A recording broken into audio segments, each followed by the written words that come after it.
ତମ ଶାଢୀ ଫାଡି ଚौथा ମୁଁ ଯାଇଲ ମା ମୋର କେତେ କାମ ମତେ କଣ ମିଳିଛି ତୋର ପାଣି ଫାଣି ଏ ରହ ଆରେ ହେଇ ଏ ତମେ 5,000 ଟଙ୍କା କୋଉଠୁ ଆଣିଲ? ନାଇଁ ନାଇଁ ମୁଁ ଆଉ ଏତେ ମୋର ଧ୍ୟାନ ନାହିଁ ତ 5,000 ଟଙ୍କା କୋଉଠୁ ଆଣିଲ?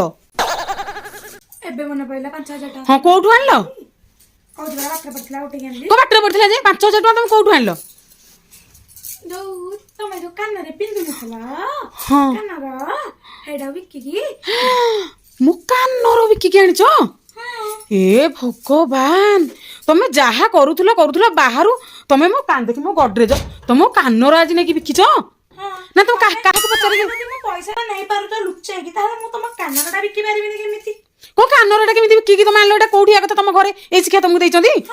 ଫୋନ ଦେଲ ତମ ବୋଉକୁ ଫୋନ କରେ ମୋ ବୋଉକୁ ଫୋନ करे ନା ତମେ କାହିଁ ମୋ ଜିନିଷ ବିକିକି ଆଣିଲ? ତମେ କରିଦବ ଟିକେ କହିଲ ତମେ ଦଉନ ଫୋନ ଟା ମୁଁ ଘରେ ଆଗେ ଫୋନ ଛୋଟ ଛୁଆ ନା କାହିଁ ତମ ଫୋନ କୁଆଡେ ଗଲା? ଫୋନ କଣ ଗଲ? ଚୋପାଟା ଦେଖିଲ ବୋଉକୁ କଲ